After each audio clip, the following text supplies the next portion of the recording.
اعوذ باللہ من الشیطان الرجیم بسم اللہ الرحمن الرحیم الحمد للہ رب العالمین الصلاۃ والسلام علی اشرف الانبیاء والمرسلین سیدنا و نبینا ابی القاسم محمد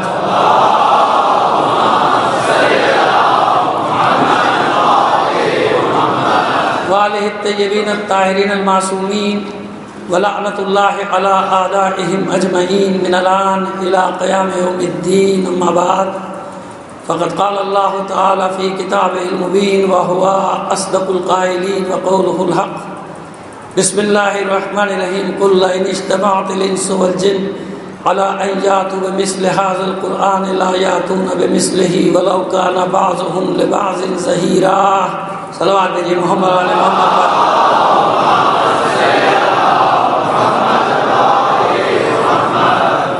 عزاداران حسین، بس 2-4 منٹ آپ کے لیں گے۔ 8 محرم تقریباً گزر رہی ہے، اور کل تاسوعہ اور پرسوں عاشورہ۔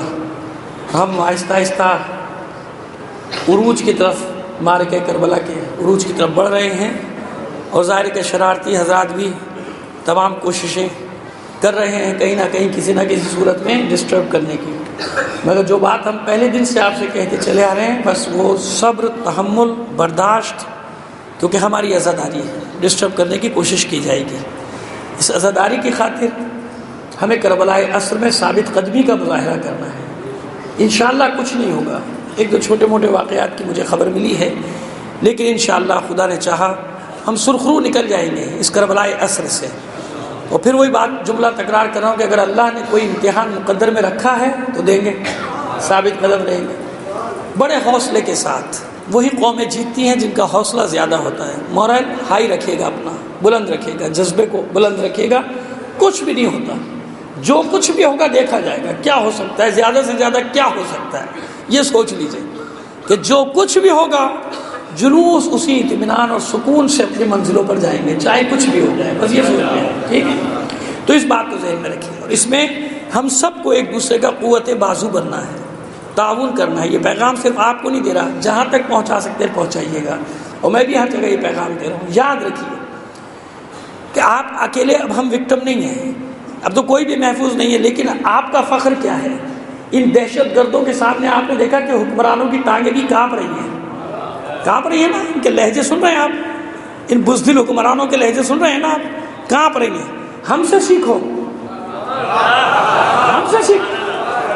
یہ 32-33 سال نہیں، 1400 سال میں ان دہشت گردوں کے مقابلے میں ڈٹے ہوئے ہیں۔ نہ کبھی ہماری ٹانگیں کاٹی، نہ کبھی ہمارے لہجوں کی گھنگرج کم ہوگی، کیونکہ ہم جانتے ہیں کہ ایک جائے گا، اللہ اس سے اچھا بھیج دے گا، اس سے بھی اچھا بھیج دے گا۔ ہم سے سیکھو، ہم ڈٹے ہیں ان کے مقابلے میں، 1400 سال سے ڈٹے ہوئے ہیں ان خوارج کے مقابلے میں، ان ناصبیوں کے مقابلے میں، جن کے وکٹم شیعہ بھی ہیں اور ہمارے سنی بھائی بھی ہیں برابر سے۔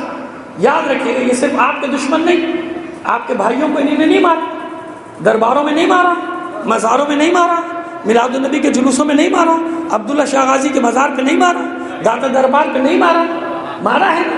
ایک ہی کمان ہے جو میں عرض کر رہا ہوں، 2 تیر نکلتے ہیں، ایک شیعوں کے سینے میں پیوست ہوتا ہے، ایک ہمارے اہل سنت بھائیوں کے۔ لہٰذا یاد رکھیے، یہ میرے فرض ہے، لازم سمجھتا ہوں اپنے آپ پر کہنا کہ ان کی املاک کی حفاظت لازم ہے ہم پر۔ خدا نہ کرے کوئی ایسی بات ہو اور جو دہشت گرد اور شرپسند آ کے لوٹ مار شروع کر دیں، ان کی املاک، ان کی جان، ان کا مال، اس کی حفاظت۔ ہم اہل بیت کے چاہنے والے ہیں، ہمیں کبھی اس درس کو ہاتھ سے نہیں چھوڑنا ہے جو اہل بیت نے ہمیں دیا ہے۔ ہم کھڑے ہیں میدان میں، اور اپنے بھائیوں کو بھی یقین دلاتے اطمینان رکھیں۔ یہ سب کیوں کیا جا رہا ہے؟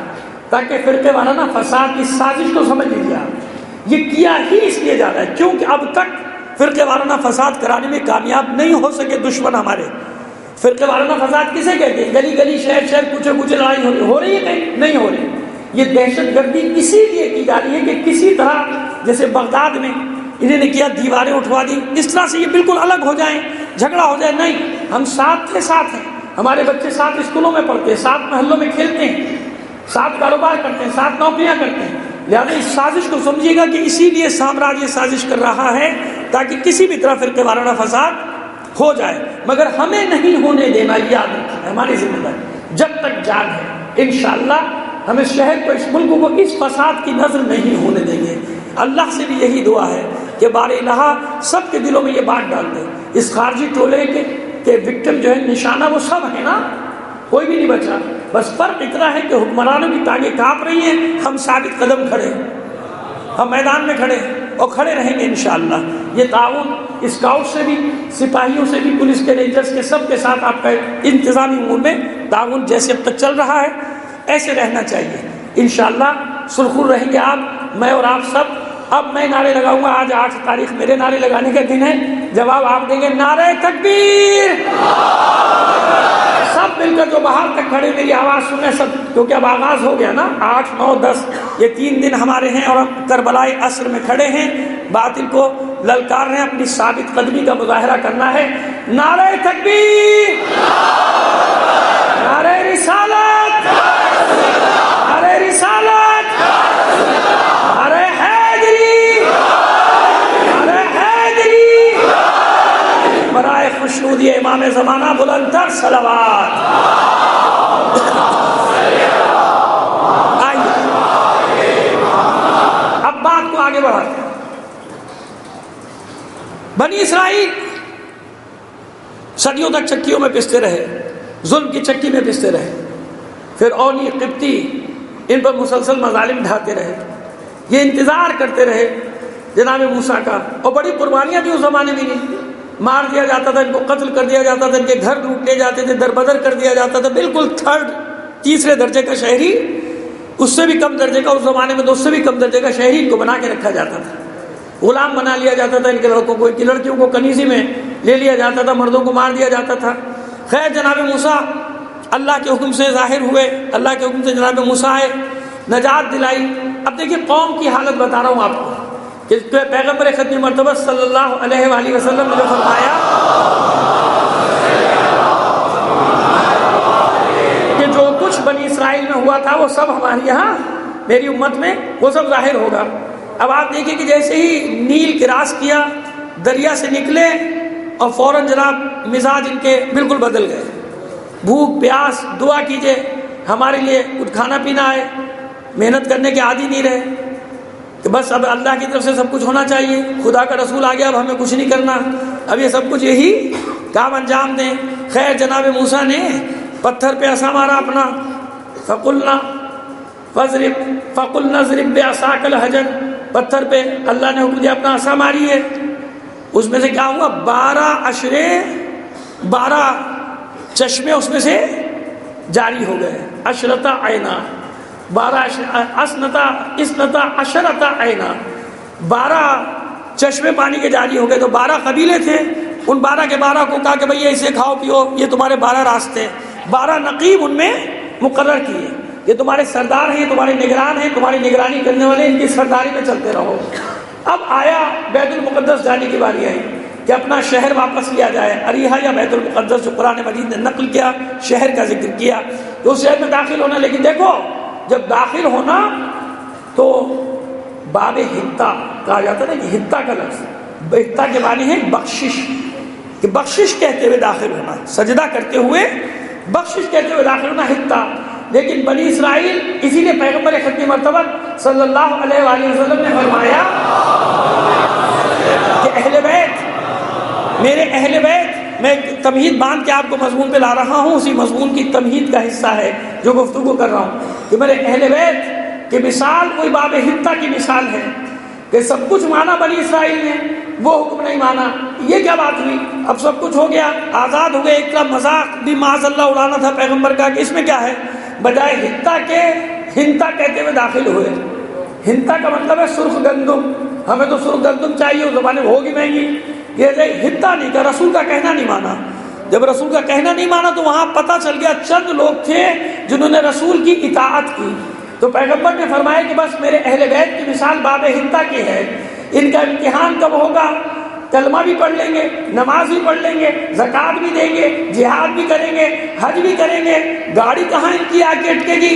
جب میں کہوں گا اللہم ہؤلاء اہل بیتی وخاصتی لحمہم لحمی دمہم دمی یعلمنی ما یعلمہم ویحزننی ما یحزنہم.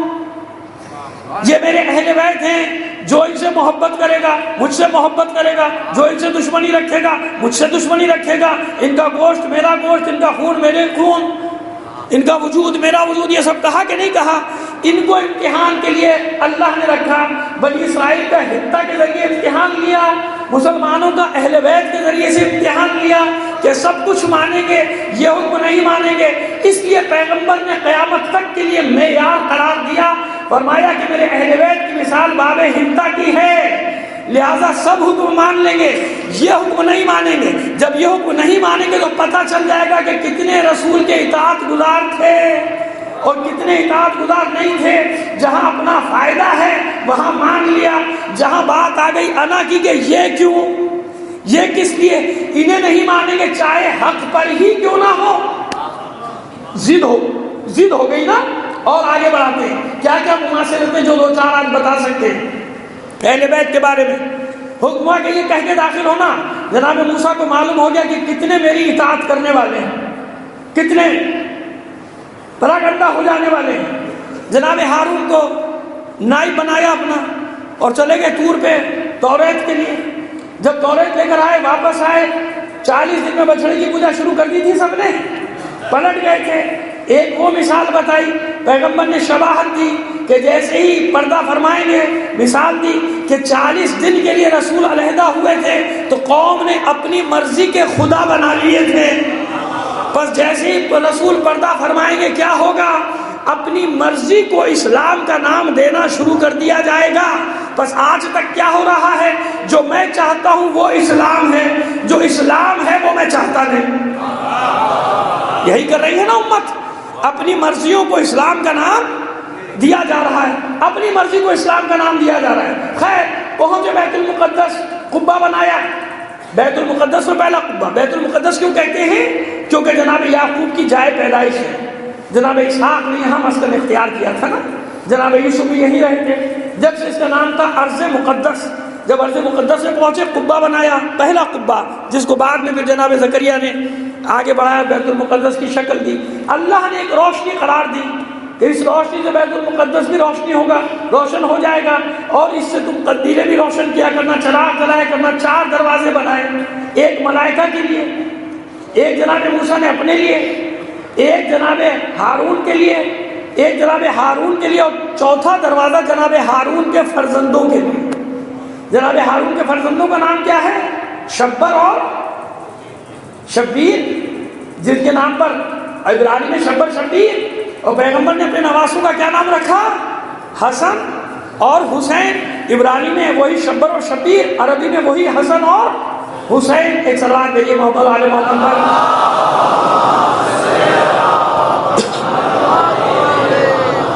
انہیں جانشین قرار دے کر گئے تھے جناب ہارون کو اپنا. اب جناب ہارون کے ساتھ کیا کیا قوم نے؟ ان کو قتل کرنے کے در پہ ہو گئی، ان کی اولاد کو قتل کرنے کے در پہ ہو گئی. جناب ہارون کا انتقال ہوا، جناب یوشع بن نون کو اپنا وصی بنایا.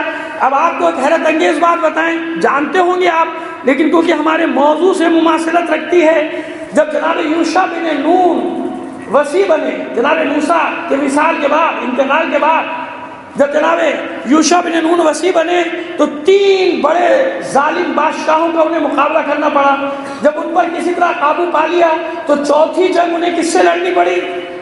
چوتھی جنگ کس سے لڑنی پڑی جانتے ہیں آپ؟ جناب موسیٰ کی زوجہ سے. جناب صفرا یا صفورا جن کا نام ہے، ان کو منافقین نے بہکایا اور جناب یوشع کے مقابلے پر لا کے کھڑا کر دیا. جنگ ہوئی باقاعدہ، اور جنگ کے بعد جناب یوشع نے اسیر بنایا. اسیر بنا کے عزت و احترام سے سمجھایا، اور سمجھنے کے بعد یہ جملے تھے ان کی زبان پر کہ کاش میں اس سے پہلے مر گئی ہوتی. سمجھ میں آ رہی ہے؟ اس سے آگے میں نہیں کہہ سکتا. جو مواصلت مجھے عرض کرنا تھی میں نے آپ کی خدمت میں عرض کر دی کہ یہ ہوا. اولاد کے ساتھ کیا ہوا؟ جناب شبر و شبیر کو بھی ظلم و ستم کا نشانہ بننا پڑا. تو فرمانے کہ جو بھی وہاں ہوگا، یعنی رسول جسے اپنا وصی بنا کر جا رہے ہیں، جسے اپنا نائب بنا کر جا رہے ہیں، اس کے ساتھ کیا کرے گی یہ دنیا؟ اس لیے فرمایا پیغمبر نے کہ الحسن والحسین سیدہ شباب اہل الجنہ و ابوہما افضلہما، تاکید کی، ورنہ لوگ یہی سمجھتے کہ جناب سید الشہداء سب سے بڑے ہیں رسول کے بعد کائنات میں، کیونکہ ایسی قربانی کسی نے بھی نہیں دی، نہ پہلے نہ بعد میں۔ بتا دیا وَأَبُوهُمَا أَفْضَلُهُمَا، ان کا بابا ان دونوں سے افضل ہے۔ کیوں بتایا؟ کہ غور کرو گے تو تمہیں سمجھ میں آئے گی کہ حسین کے سامنے ایک کربلا آئی، رسول کے بعد اس امت نے علی کے سامنے ہر روز ایک نئی کربلا بنا دی تھی۔ جب مثالیں دیں گے تو بات واضح ہو۔ لیکن اوصیاء اللہ کو، پیغمبروں کے اوصیاء کو کن مسائل سے گزرنا پڑا؟ اس لیے تشبیہ دیا ہے۔ اور روایات میں تو یہاں تک ہے کہ باب حتہ سے مراد یہ تھی کہ درود محمد اور آل محمد پر بھیجتے ہوئے داخل ہوگا، سلام بھیجے محمد آل محمد پر۔ مگر بنی اسرائیل نے کیا کیا؟ جس نے درود بھیجا وہ اندر داخل ہوئے، اور جس نے درود نہیں بھیجا 40 سال تک اللہ نے ان کو صحراؤں میں سرگردان رکھا، 40 سال تک مصیبتوں میں مبتلا رہے۔ جب وہ معافیاں مانگ لی پھر دوبارہ ان کو ارض مقدس اور مصر پر غلبہ ہوا ہے، مگر اس کے بعد پھر وہی حالت جناب زکریا تک پہنچتے پہنچتے کیا ہو گیا؟ کربلا میں جگہ جگہ جناب سید الشہداء نے جناب یحییٰ کا ذکر کیا ہے، جناب یحییٰ کا ذکر کیا ہے۔ کیوں جناب یحییٰ کا ذکر کیا؟ جناب سید الشہداء امام حسین علیہ الصلوۃ والسلام نے صلوات بھیجی۔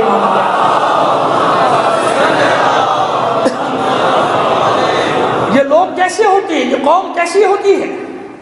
جب جناب زکریا جانتے ہیں کہ سب نبی ہیں اور بیت المقدس کے متولی بھی ہیں، جب تک جناب زکریا کو حکم نہیں ہوا خود عبادت کرتے رہے۔ جب یہ حکم ہوا کہ اب محراب سے نکلیے اور لوگوں کو اللہ کی عبادت کی طرف بلائیے، دشمنی شروع۔ جب دشمن بن گئے تو جانتے ہیں آپ کے کیا الزام لگا کے قتل کیا ہے جناب زکریا کو؟ جناب یحییٰ کا ذکر بھی کرتے ہیں۔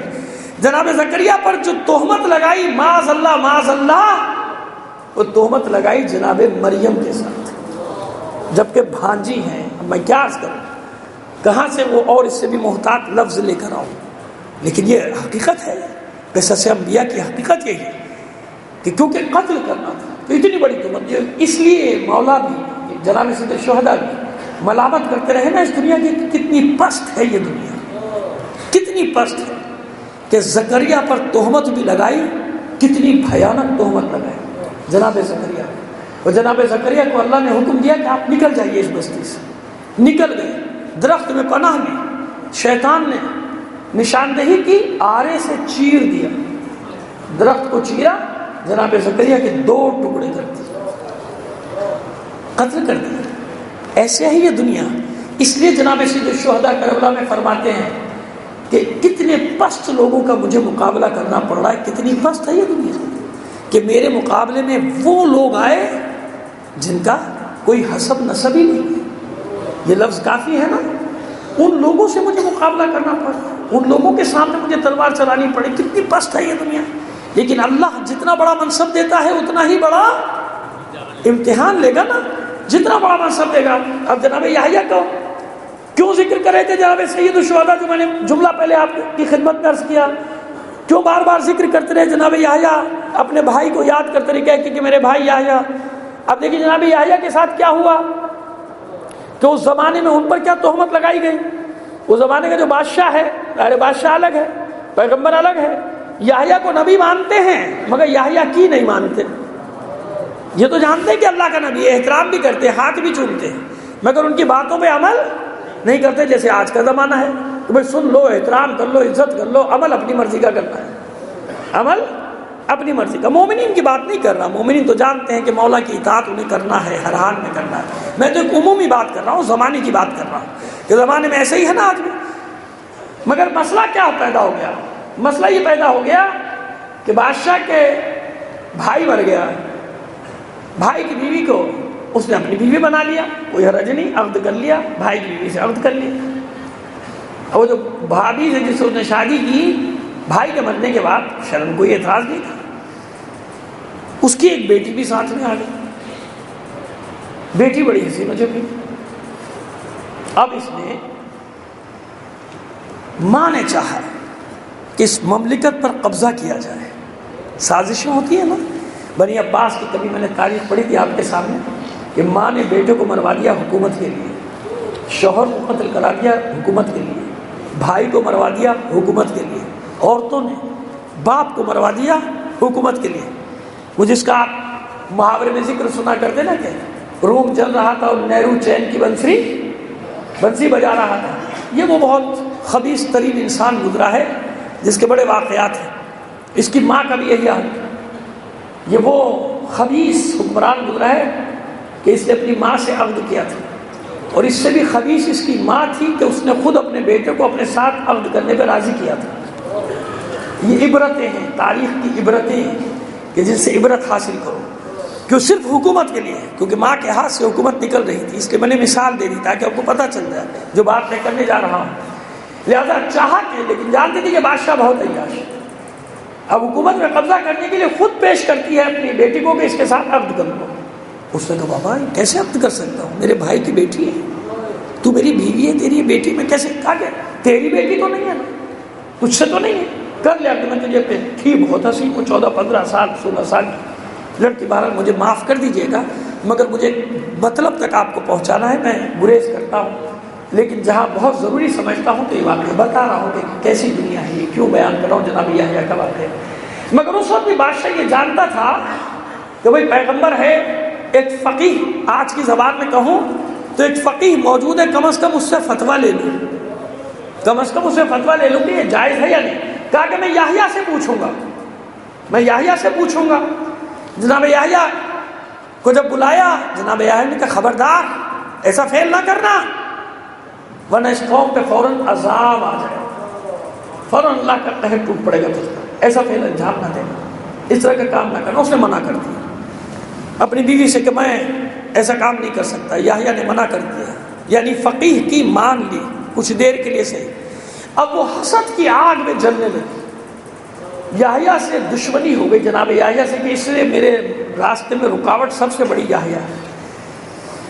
شراب کے نشے میں بدمست کر دیا بادشاہ کو، اور جب ظاہر کسی لیے ام الخبائث کہا گیا اس نشے کو کہ اس کے عالم میں پھر انسان سب کچھ بھول جاتا ہے، حلال حرام کی تمیز اسے نہیں رہتی، اور جب وہ نشے میں بدمست ہو گیا تو پھر اپنی بیٹی کو سزا بنا کے بھیجا کہ جاؤ، اور سمجھا دیا کہ کیا کرنا ہے۔ اب جب اس نے خواہش کا اظہار کیا، اس نے کہا میری ایک شرط ہے، میرا مہر ہے، اس نے کہا جو مہر مانگے گی، تخت مانگے گی، ملک مانگے گی، سب تجھے مہر میں دے دوں گا۔ کہ نہیں، میرا مہر ہے یحییٰ کا سر۔ آپ نے صرف ایک قطامہ کا نام سنا ہے نا تاریخ میں، یہ تاریخ بھری ہوئی ہے قطاماؤں سے، علی کے قتل میں ایک قطامہ کا ہاتھ ہے نا۔ اب دیکھیے میں آپ کو اس لیے تاریخ بتا رہا ہوں، اس لیے بتا رہا ہوں کہ میرا مہر ہے یحییٰ کا سر۔ اس نے کہا اس کے علاوہ کچھ بھی مانگ لے، کہا نہیں یہی مہر ہے، مجھے یحییٰ کا سر چاہیے، پھر میں تیرے حوالے ہوں، تیرے سپرد۔ بس جب ہوس انسان کے سر پہ سوار ہو جائے تو آپ جانتے ہیں، حالانکہ میں تو بہت اختلاف کرتا ہوں اس معاملے میں میڈیا سے کہ ایسی باتیں نہ آنی چاہیے، لیکن کیا کریں، میڈیا آزاد ہے، مادر پدر آزاد ہو گیا اب تو، اور خرابیاں پھیل رہی ہیں اس کی وجہ سے معاشرے میں، جن عیبوں کو سامنے نہ آنا چاہیے وہ عیب بھی معاشرے کے سامنے کھول کھول کر بیان کیے جاتے ہیں نا، کیے جا رہے ہیں۔ جناب یحییٰ کو طلب کیا، پھر جناب یحییٰ نے کہا کہ یہ کام نہ کر، مجھے قتل کر دے مگر یہ کام نہ کر، ایسا نہ کر۔ نہیں مانا، جلاد کو حکم دیا سر قلم کرو، تھال میں رکھ کے سر کو قلم کر دیا گیا۔ کیوں جناب سید الشہداء نے ذکر کیا کہ یہ وہ پہلا سر ہے جناب یحییٰ کا جو سر تن سے جدا ہونے کے بعد کلام کر رہا تھا۔ جیسے جناب سید الشہداء نے نیزے پر کلام کیا نا، نو کے نیزہ پر، جناب یحییٰ کے سر نے تن سے جدا ہونے کے بعد پھر کلام کیا کہ مجھے مار دیا مگر پھر تجھے نصیحت کر رہا ہوں کہ یہ کام نہ کرنا۔ اب سمجھ میں آیا کہ سر تن سے جدا ہونے کے بعد بھی قرآن کی تلاوت کیوں کر رہا ہے؟ اسی لیے کر رہا ہے تاکہ لوگوں کو یہ ہدایت مل جائے کہ ہم روئے زمین پر اللہ کے وہ وارث ہیں، وہ خلیفہ ہیں جن سے اللہ نے وعدہ کیا ہے، جن کے حوالے یہ کتاب کی ہے۔ آج کے دن کے لیے 8ویں دن تک میں انتظار کرتا رہا کہ جس آیت کو میں نے سرنامہ کلام قرار دیا ہے وہ قرآن سے متعلق ہے، مسلسل اس کی تلاوت کر رہا ہوں کہ اے رسول کہہ دیجئے کہ اگر تمام جن و انس جمع ہو جائیں اس بات پر کہ قرآن کی مثل لے آئیں تو سب جن و انس ایک دوسرے کے مددگار بھی بن جائیں تو اس قرآن کی مثل نہیں لا سکتے۔ یہ نوک نیزہ پر تلاوت کر کے حسین یہی تو اعلان کر رہا ہے کہ جو قرآن کا وزن ہے وہ ہمارا وزن ہے، نہ کوئی قرآن کی مثل لا سکتا ہے، نہ ہم اہل بیت کی مثل لا سکتا ہے۔ جس طرح باطل قرآن میں دائیں بائیں آگے پیچھے سے داخل نہیں ہو سکتا، بالکل اسی طرح کوئی باطل اہل بیت کے دائرے میں داخل نہیں ہو سکتا۔ چادر تطہیر نے کیا بتایا؟ یہی تو بتایا جناب ام سلمہ کو کہ آپ جنتی ہیں، آپ بہشتی ہیں، مگر وہ مقام نہیں ہے کہ اس چادر کے اندر آ جائیں۔ لہذا قرآن ادھر اہل بیت، جو وزن قرآن کا ہے وہ اہل بیت کا، نہ باطل وہاں سے داخل ہو سکتا ہے، نہ تحریف کی گنجائش قرآن میں ہے، نہ تحریف کی گنجائش اہل بیت میں ہے۔ نہ کوئی کم کر سکتا ہے، نہ کوئی زیادہ کر سکتا ہے۔ صلوات دے دیجئے محمد علیہ محمد۔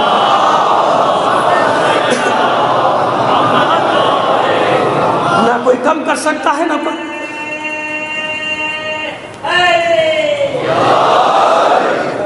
ان قربانیوں کا استمرار ہے، یعنی یوں کہیے کہ الگ الگ قربانیاں جو انبیاء کی ہیں، اوصیاء کی ہیں، ان ساری ایک صلوات دے دیجئے محمد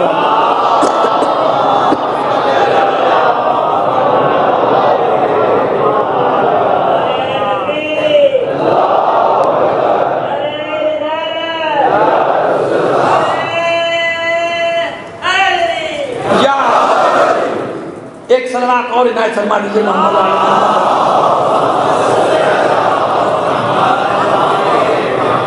وہ تمام قربانیاں جو الگ الگ ہوئیں، ان تمام قربانیوں کا نچوڑ اہل بیت کی قربانی ہے کربلا میں۔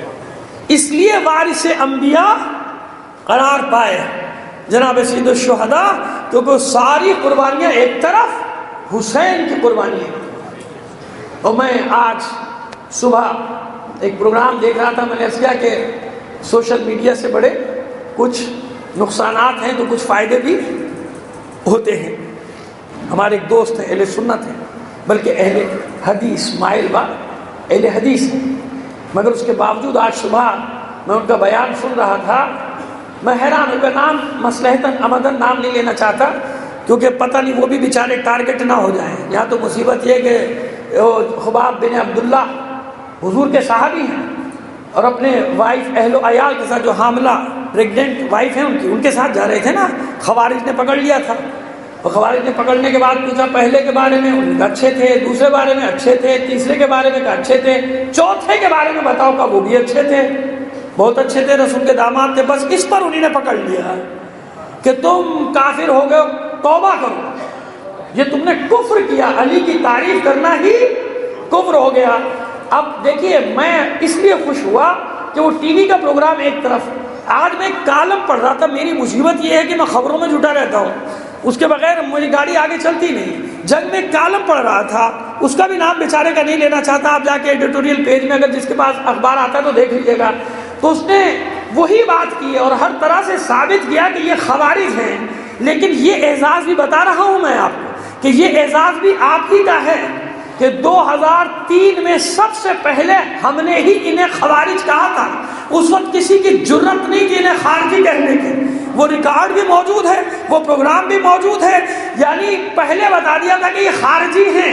آج کھل کر ہر ایک کی زبان پہ آ گیا، میڈیا پہ آ گیا، پرنٹ میڈیا پہ آ گیا، الیکٹرانک میڈیا پہ آ گیا، اور آپ بھی کتنے پروگرام دیکھ چکے ہوں گے کہ جہاں زور اسی بات پر ہے کہ یہ خوارج ہیں، کیونکہ ساری علامات ان میں وہی پائی جاتی ہیں کہ ہمارے سوا کوئی مسلمان نہیں ہے۔ تو جنہوں نے ہمارے اوپر چھوڑا تھا انہیں، پہلے تو یہ صرف ہمیں ٹارگٹ بناتے تھے کہ بھئی یہ چوتھے کی تعریف نہ کرو، باقی کچھ بھی کرو۔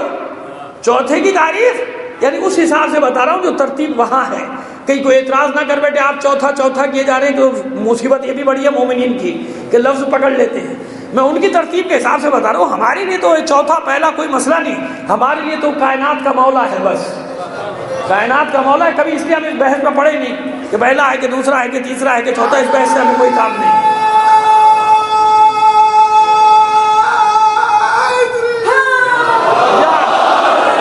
تو صرف ہمیں ٹارگٹ کرتے تھے، لوگ خاموش رہتے تھے، چپ رہتے تھے کہ چلو یہ پٹ رہے پٹنے دو، یہ مر رہے مرنے دو۔ تو پہلے سے بھی یہ تھا، تو خوارج کی ایک علامت کیا، اس وقت بھی یہ تھا، پہلے صرف علی سے لڑ رہے تھے، سب خوش تھے، شام والے بھی خوش تھے کہ علی سے لڑائی ہو رہی ہے۔ بعد میں جب ان کے گلے پڑے، لاکھوں آدمی قتل ہوئے خوارج کی اور بنی امیہ کی جنگ میں، لاکھوں قتل ہوئے خوارج کی اور بنی عباس کی جنگ میں۔ اب وہی صورتحال پلٹ کر آ رہی ہے کہ نہیں آ رہی؟ اب ہم اکیلے وکٹم تو نہیں رہے، اکیلے نشانہ تو نہیں رہے۔ حکمرانوں کی ٹانگیں کیوں کانپ رہی ہیں کہ یہ کیا ہوا؟ بنایا کسی کے لیے تھا، ہماری طرف ہی دوڑ کر آ رہے ہیں، انہی کی طرف دوڑ کر جا رہے ہیں۔ ہم تو ثابت قدم ہیں، ثابت قدم رہے۔ جناب خباب ابن عبداللہ کو صرف اس بنا پر کہ یہ کفر ہے، علی کی تعریف کرنا کفر ہے، تو کیا فرق رہ گیا ان میں اور آج والوں میں؟ آج بھی تو یہی جرم بتایا جا رہا ہے کہ کسی کی تعریف کرو نہ کرو اس سے سروکار نہیں ہے، بس یہ ہے کہ علی کے فضائل بیان نہ کرو، علی کا ذکر نہ کرو، اسی جرم کی سزا دی جا رہی ہے نا۔ تو میرے بھائی اگر یہ جرم ہے تو اس جرم پر ہمیں فخر ہے، اس جرم پہ ہمیں فخر ہے۔ تو خباب بن عبداللہ کو نہ صرف قتل کیا گیا، ان کی زوجہ کو بھی قتل کیا گیا، پیٹ چاٹ کر کے ان کا بچہ نکال کے اس بچے کو بھی قتل کیا گیا۔ ایک تاریخ بتا رہا ہوں، اور ثبوت کے طور پہ میں نے کہا کہ آج کا کالم پڑھ لیجیے گا۔ مجھے بڑی حیرت ہوئی کہ یہ سب چیزیں ہم کہیں تو کفر ہے، وہی والی بات ہے کہ تم پیو تو پن، ہم پیے تو پاپ، وہ والی بات آ گئی نا کہ آپ کے لیے جائز ہے، میرے لیے حرام ہے۔ اب وہ سب چیزیں آ رہی ہیں میڈیا کے اوپر، تو اب آپ وہی آج بھی دیکھ لیجئے کہ عورتوں کے پیٹ چاک کرنا، بچوں کو قتل کرنا، بازاروں میں مارنا، مارکیٹوں میں مارنا، تو یہ ہماری حقانیت اور ہماری ثابت قدمی کی دلیل ہے بھائی، کہ ہم اتنا قربانیاں، یہ ہمارے شہداء کی قربانیوں، خون کی جو قربانی دی اس کا ثمر ہے، اس کا نتیجہ ہے کہ اب سب پر آہستہ آہستہ آیا ہوتا جا رہا ہے۔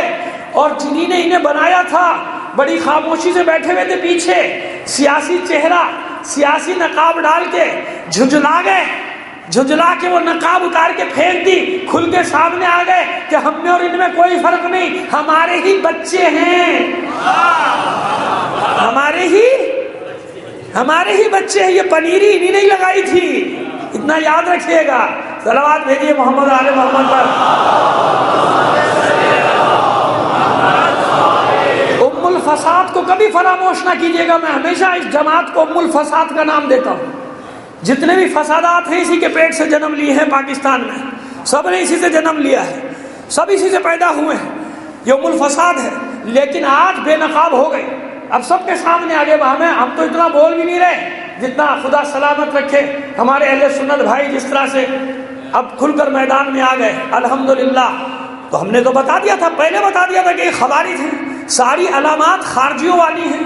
اب جب ہم علامات بتاتے تو کوئی نہیں مانتا، اب الیکٹرانک میڈیا پہ آ کے ایک آدمی بیٹھ کے، اچھا آدمی ہے، وہ بیٹھ کے اس نے آدھے گھنٹے تک علامات بتائی کہ یہ سب ان میں ہے۔ آج پرنٹ میڈیا میں ان پہ آ کے کہ یہ سب علامتیں ان میں ہیں، مگر بات وہی کہ میں کہہ دوں تو کافر، میں کہہ دوں تو قتل کا سزاوار، اور وہ جو چاہیں کہتے ہیں۔ لیکن اچھی بات ہے، جیسے علامہ اقبال، اگر علامہ اقبال اپنے آپ کو بندے بوتراب بنا دے تو حکیم الامت پوچھتے کیا ہو مذہب اقبال، یہ گناہگار بوترابی ہے، وہ کہہ دے تو سب ٹھیک ہے، کیونکہ ہمت نہیں ہے کہنے کی، اس کو کچھ کہنے کی۔ میں وہی بات کہہ دوں تو میں کافر قرار پاؤں، تو وہ غلو کر رہے ہو، تو غلو کرنا تو اقبال سے پوچھو کیوں غلو کرتا رہا ساری زندگی، کس لیے غلو کرتا رہا؟ تو بات سامنے آئی آپ کے، کیوں؟ یہ ان قربانیوں کا سبب، پہلا سر جس نے تن سے جدا ہونے کے بعد کلام کیا، اور پھر اس کے بعد حسین جس کے سر نے تن سے جدا ہو کر کلام کیا ہے۔ وہ جو کبھی ہم نے یہاں یا کسی جگہ پڑھا تھا کہ کیا مسئلہ ہے سار اللہ کا، خون خدا کا مسئلہ کیا ہے؟ السلام علیکم سار اللہ وابن سارہ، ہے نا؟ تو جناب یحییٰ کا خون کتنے سال تک ابلتا رہا؟ 470 سال تک خون جوش مارتا رہا، جس جگہ خون کے قطرے گرے تھے وہ خون رکتا نہیں تھا، مٹی ڈالتے تھے اور ڈالتے تھے اور ڈالتے تھے، خون نکلتا چلا جاتا تھا۔ تو آخر جب بخت نصر ان پر مسلط ہوا، ایک ایک بنی اسرائیل میں سے بیت المقدس میں سے جو بیت المقدس میں تھے 70,000 کو چن کے مارا، بوڑھوں کو، بچوں کو، عورتوں کو، سب کو، کیونکہ ظالم تھا نا۔ مومن حاکم بنتا تو مومن تو یہ سلوک نہیں کر سکتا تھا نا، اس لیے اللہ ظالموں پر ظالم کو مسلط کرتا ہے، کیونکہ دونوں کو جہنم میں ایک صلوات دے دیے گا محمد علی محمد پر، کیونکہ دونوں کو جہنم میں پھینکنا ہے۔ جیسا ظالم کو ظالم پر مسلط کرے گا، بنی امیہ پر بنو عباس کو مسلط کیا، کیونکہ مومن اگر حکومت میں آ جائے تو مومن تو ہی نہیں کر سکتا، نہ بوڑھے کو مارے گا، نہ عورت پہ ہاتھ اٹھائے گا، نہ بچے پہ ہاتھ اٹھائے گا، نہ بیمار کو مارے گا۔ تو اللہ نے بنی اسرائیل کو سزا دینے کے لیے کسے مسلط کیا؟ ان سے بھی خبیث کو۔ خبیث کا نام ہے تاریخ میں بخت نصر، اینٹ سے اینٹ بجا دی۔ اس جگہ پہنچا تو دیکھا خون ابل رہا، کہا بند کرو، ڈالو مٹی، خوب ڈلوا دیے، آج کی زبان میں ٹرک پہ ٹرک ڈلوا دیے، مگر خون ابلتا چلا رہا تھا۔ تو اس نے پوچھا کہ بھئی مسئلہ کیا ہے؟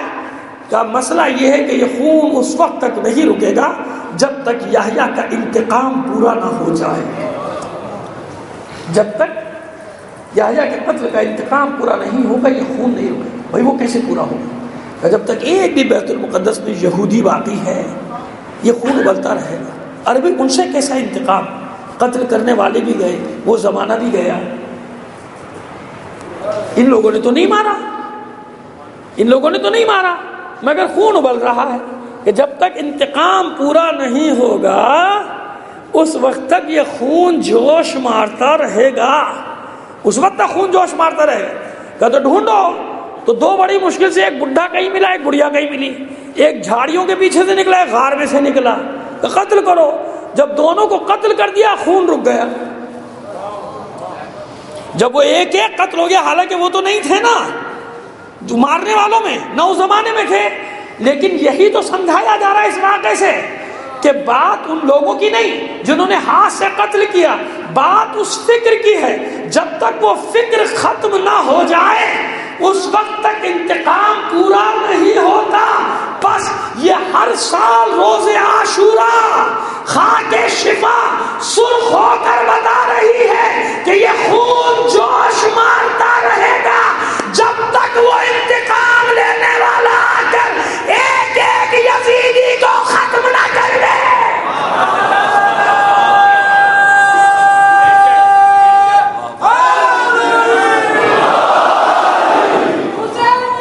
زندہ باد، زندہ باد، مرد آباد، مرد آباد،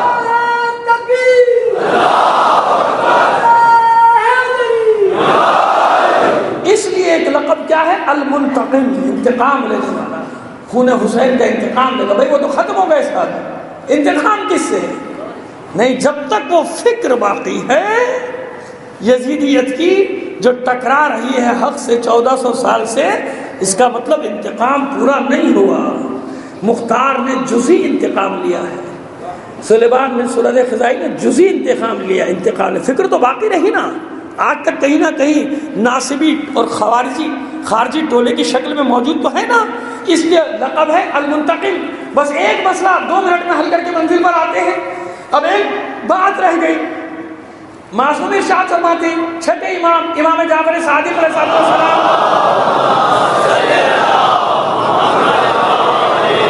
اللہ اپنا انتقام لیتا ہے تو نیک ترین بندوں کے ذریعے، فرعون کے مقابلے میں موسیٰ، نمرود کے مقابلے میں ابراہیم، اور اپنے نیک بندوں کا انتقام لیتا ہے تو بدترین لوگوں کو مسلط کرتا ہے۔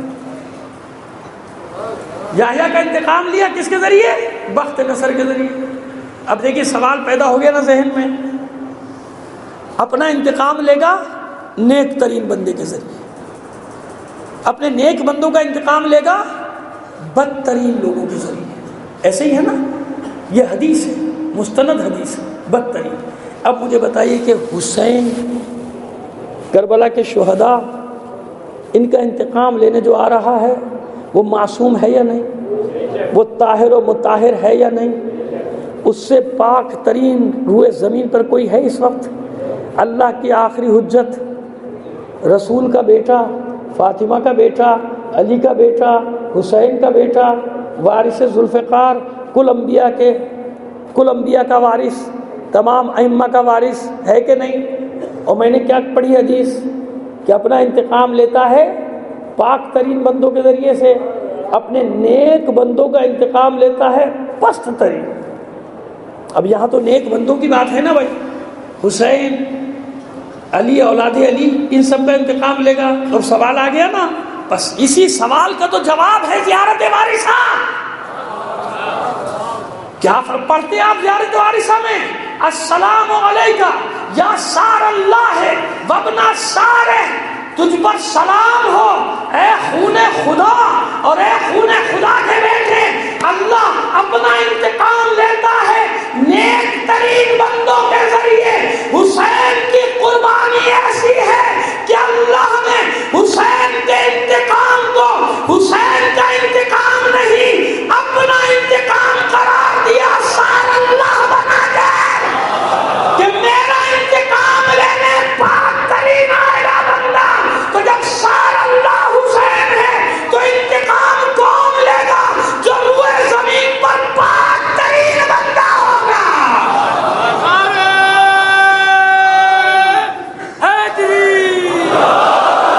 یہ ہے سار اللہ، اسے کہتے ہیں خون خدا۔ یہ جو زیارت وارثہ میں آپ پڑھتے ہیں، یہ ہے سار اللہ کا مطلب، اپنا انتقام قرار دیا اللہ نے۔ اور اس پر تو ہم پڑھ چکے آپ کے سامنے کئی بار کہ اس میں کوئی گھبراہٹ کی بات نہیں ہے۔ قرآن مجید میں کتنے ہی افعال کو اللہ نے اپنی طرف پلٹایا، کسی کے ہاتھ کو اپنا ہاتھ کہا، کسی کے آغوش کو اپنی آغوش کہا، کسی کے مال کو اپنا مال کہا، کسی کے وار کو اپنا وار کہا، کسی نے کنکریاں ماری تو کہا میں نے ماری۔ اس میں کوئی ہم سے بحث نہ کرے، اس میں کوئی بحث نہ کرے۔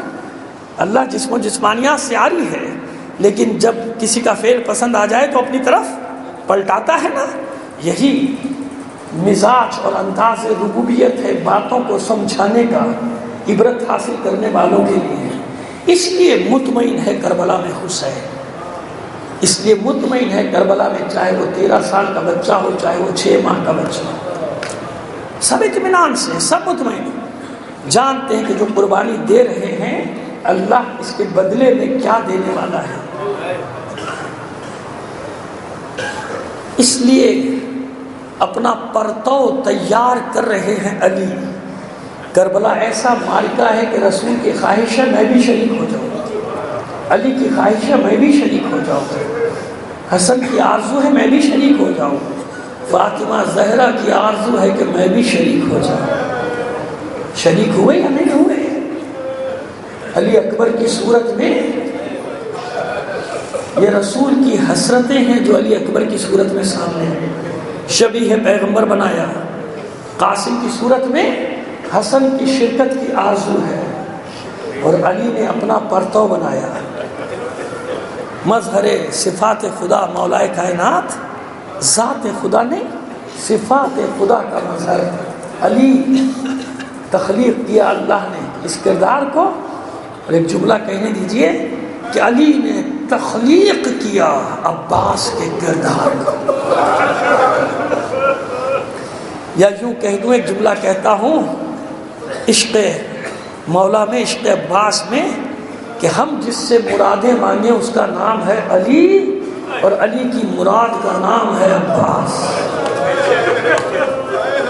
علی کی مراد ہے، جانتے ہیں نا کتنے ارمانوں سے عباس دنیا میں آئے ہیں، کتنا اہتمام کیا ہے علی، خاندان ڈھونڈوائے ہیں، تلاش کروائے جناب عقیل کے ذریعے۔ ایک ایسی عورت جس کا بیٹا میری نیابت کر سکے کربلا کے میدان۔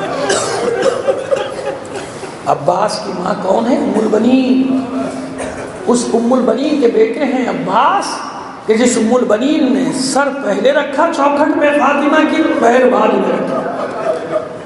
اس ام البنین کے بیٹے ہیں عباس، جس ام البنین نے شہزادے شہزادیوں کے قدموں میں بیٹھ کر کہا تھا کہ شہزادوں شہزادیوں میں تمہاری کنیز بن کے آئی ہوں، ماں بن کے نہیں آئی۔ اس ام البنین کے بیٹے ہیں عباس، جس نے دودھ میں غلامی حسین گھول کر پلا دی۔ جب بولنا سیکھا تو بتا دیا خبردار جو کبھی بھائی یا بہن کہا تیرا آقا ہے حسین تو غلام ہے، شہزادیاں ہیں تو غلام ہے، کبھی ان کے سامنے نظریں اٹھا کر بھی نہ دیکھنا، نہ زینب و ام کلثوم کے سامنے، نہ حسن حسین کے سامنے۔ اب بتائیے جس کی ایسی ماں ہو اور جس کا بابا ہو حیدر کرار، تیار کیا ہے، باقاعدہ تیار کیا ہے عباس۔ میرا جی چاہتا ہے کہ وہ ایک دو روایتیں عباس کے مصائب کے باب میں پڑھ دوں، حالانکہ جن میں عرض کروں کہ جناب عباس کے مصائب مجھ جیسا ادنا سا طالب علم 2-3 گھنٹے پڑھ سکتا ہے، مگر کیا کریں کہ یہ وقت کی قید، بہت ساری حسرتیں دل میں رہ جاتی ہیں۔ عباس چھوٹے سے ہیں، حسن حسین نہیں، حسین سے کم از کم 21 سے 23 سال تک چھوٹے ہیں، اور جناب امام حسن سے 22 سے 24 سال تک چھوٹے ہیں، جناب زینب سے 18 سے 22 سال تک چھوٹے، اتنا فاصلہ ہے۔ حسن حسین چھوٹے نہیں، عباس چھوٹے۔ جب بابا خطبہ دے رہے ہیں بچے بیٹھے ہیں، اس وقت جناب سید الشہداء نے قبر سے کہا تھا، عباس سے تو کہا بھی نہیں تھا، عباس تو بہت چھوٹے، قبر پیاس لگ رہی، قبر اٹھنے لگے، عباس نے روک دیا، بیٹھ جاؤ، تم بابا کے غلام ہو، حسین کا غلام نہیں۔ معبود قبول کر لے اپنی بارگاہ میں۔ عزاداران حسین کے ان جذبات، ان احساسات جو وہ علمدار حسینی کے بارے میں رکھتے ہیں، معبود ہمارے قوم کے جو بچے، چھوٹے چھوٹے بچے، جوان بوڑھے، جس عباس کا علم اٹھاتے ہیں، انہیں وہی حوصلہ دے دیں، دنیا کو معلوم ہو جائے کہ کس علمدار کی شبیہ بن کر آیا ہے یہ معصوم بچہ۔ نہ معمولی کام تھوڑی ہے علمدار کا ذکر کرنا۔ دوڑ کے گئے عباس، پانی بھرا ظرف میں، سر پہ رکھ کے لائے، چھوٹے ہیں، ایک ادا کے ساتھ دارے اپنے مولا کی خدمت کر رہے ہیں عباس، پانی چھلک چھلک کے شانوں پہ گر رہا ہے عباس۔ منبر سے مولا کی نگاہ پڑ گئی اپنے بچے پہ، چھوڑ دیا خطبہ، اتر آئے منبر سے، دوڑ کر عباس کو سینے سے لگا کے رونا شروع کر دیا۔ اصحاب حیران ہے، مولا اس میں رونے کی کیا بات ہے؟ چھوٹا بھائی بڑے بھائی کی خدمت کر رہا ہے۔ مولا فرماتے جو میں دیکھ رہا ہوں تم نہیں دیکھ سکتے۔ ایک دن میرا عباس اسی طرح حسین کے بچوں کے لیے پانی لے کر جائے گا، اس کے شان قلم ہو۔ کیا ہے یہ عباس اہل حرم کے لیے؟ اس سقائی کی روایت بھی میں اطمینان سے پڑھتا ہوں، کوئی بحث کرنے کی کوشش نہ کرے مجھ سے، اتنی دلیلیں رکھتا ہوں۔ سقائی یہ سکینہ پر میں، سقائی کا منصب ایک الگ منصب ہے عباس کا، ایک دلیل تو بھی دے دوں گا، باقی اگر کسی نے اعتراض کیا تب دوں گا۔ ہو گئے ایسے پیدا کہ جن کو نہیں پتا کہ سقائے حرم کا منصب کتنا بڑا منصب ہے عباس ہے، کتنا بڑا عہدہ ہے یہ عباس کا، کتنا مان ہے حرم کو عباس پر۔ ثانیہ زہرا جب عباس آخری سلام کے لیے آئے تھے نا، تو کہا تھا عباس جا رہے ہو جاؤ، روکوں گی نہیں، مگر ایک بات سنو، مدینے میں سنا کرتی تھی، ہمارے بعض احباب پڑھ دیتے ہیں کہ ثانیہ زہرا نے فرمایا کہ جب میں چھوٹی تھی، نہیں چھوٹی نہیں، میں نے عرض کیا کہ 18 سال کم سے کم بڑی ہیں جناب عباس، جناب عباس چھوٹے تھے، جناب زینب کہ مدینے میں سنا کرتی تھی کہ واقعی کربلا ہوگا، میرے سر سے چادر چھینی جائے گی، میں قیدی بنائی جاؤں گی، میرے بازو میں رسی باندھی جائے۔ میں حیران ہو کر اپنے ننھے سے بھائی عباس کو دیکھتی تھی، اور میں سوچا کرتی تھی جس کا عباس جیسا بھائی ہو، کس کی مجال ہے اس کے بازو میں رسی باندھی، کس کی مجال ہے اس کے سر سے چادر چھینے گا۔ یہ مان ہے عباس، مان ہے۔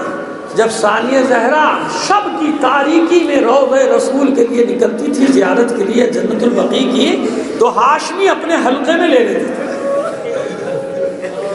مگر چھوٹا سا عباس ایک ننھی سی تلوار لے کر شہزادی کے آگے آگے چلا کر منادی دیتا ہوا، خبردار اپنے کھڑکیاں دروازے بند رکھنا، آنکھیں بند رکھنا، میری شہزادی روضہ رسول پہ جا رہی ہے، میری شہزادی جنت البقیع جا رہی ہے۔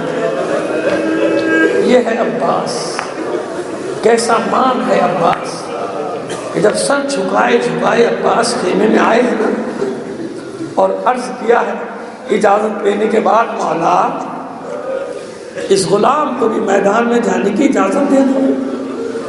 تو سید الشہداء نے ایک جملہ فرمایا، عباس تم تو میرے لشکر کے علمدار، علمدار تو لشکر کی زینت ہوتا ہے۔ ارے اس جملے کو یوں ہی سادہ سا نہ لے لیجیے گا، اس کے پیچھے حسین کی حسرتیں اور آرزوئیں ہیں۔ ارے جب کسی شہید کا لاشا آتا تھا نا، بیویاں گھبرا کے علم کے پھریرے کو دیکھتی تھی، علم کا پھریرا لہرا رہا ہے، عباس موجود ہے، جب تک عباس موجود ہے کوئی مصیبت خیموں تک نہیں آ سکتی۔ مان ہے عباس، اہل حرم کا مان ہے، بچوں کی ڈھارس ہے، بیویوں کی ڈھارس ہے عباس۔ عباس نے عرض کیا، مولا میرا لشکر کہاں ہے؟ آپ ہی تو اپنے ہاتھوں پر اٹھا اٹھا کر لائے ہیں ایک ایک کا لاشا، میرا لشکر کہیں ہے؟ گفتگو ہو رہی ہے، ایک چھوٹی سی بچی دوڑتی بھی آ،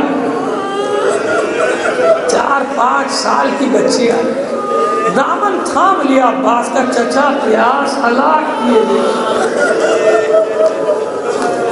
بہت پیاسی ہو چچا، کیا آپ بھی پانی نہیں لا سکتے؟ اتنا سنا عباس کی مراد بر آئی، بیٹھ گئے بچی کے ساتھ۔ شہزادی ایک بار اپنے بابا سے اجازت دلوا، یہ غلام وعدہ کرتا ہے پانی لے کر آئے گا۔ اور میں جو ایک جملہ کہتا ہوں کہ سکینہ کے جواب میں عباس نے یہ کہا ہوگا، شہزادی بابا سے اجازت دلوانا آپ کا کام، القبہ کو کھینچ کر تیرے قدموں میں پھینک دینا عباس کا کام۔ اتنا یقین ہے عباس کو اپنے بازوؤں کی طاقت پر، کوئی نہیں روک سکتا مجھے پانی لانے سے، ایک بار اجازت دے دو۔ ارے سے بارش اتنی بڑی تھی، اجازت کیوں نہ ملتی؟ بچی دوڑی دوڑی گئی، ایک سوکھا سا مشکیزہ لائی، عباس جھکے، اتنا جھکے بچی کے سامنے کہ بچی نے اپنے ہاتھوں سے سوکھا مشکیزہ عباس کے گلے میں ڈال دیا۔ ارے کن ارمانوں سے سکینہ نے یہ مشکیزہ عباس کے گلے میں ڈالا تھا کہ آج تک علم مشکیزہ کے بغیر ادھورا لگتا ہے۔ مجھے بتاؤ کہاں سے یہ رسم چلی، کس نے پہلی بار یہ مشکیزہ علم کے ڈالا، علم کو پہنایا؟ یہ ہر علم کے ساتھ مشکیزہ گواہی دے رہا ہے کہ کسی کی ارمانوں کا مظہر ہے یہ مشکیزہ، یہ سکینہ کی آرزو ہے۔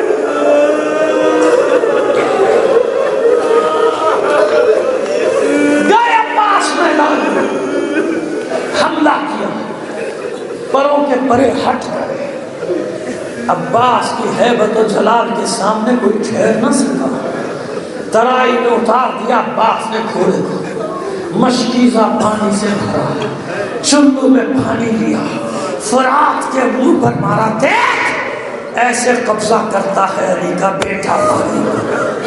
اور اے فرات،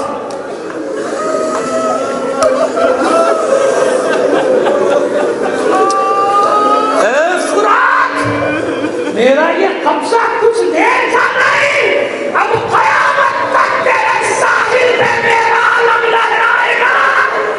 کتنا بدنصیب ہے یہ پانی، آج بھی عباس کی قبر سے سر ٹکرا رہا ہے۔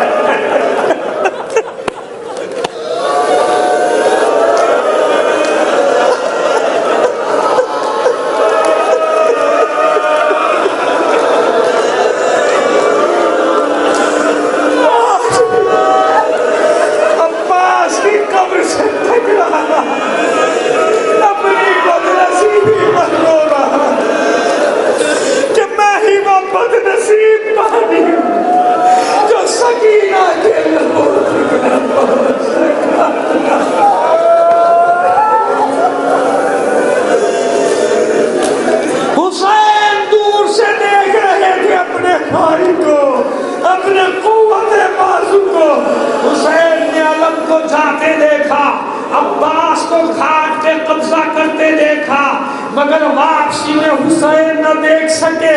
یہ بکھرا ہوا لشکر جمع ہو گیا چاروں طرف سے، اب حسین صرف علم تو دیکھ رہے ہیں کہ علم تیزی سے واپس آ رہا ہے، پھر اس کی رفتار آہستہ ہوئی اور آہستہ ہوئی، پھر کبھی علم دائیں جاتا تھا کبھی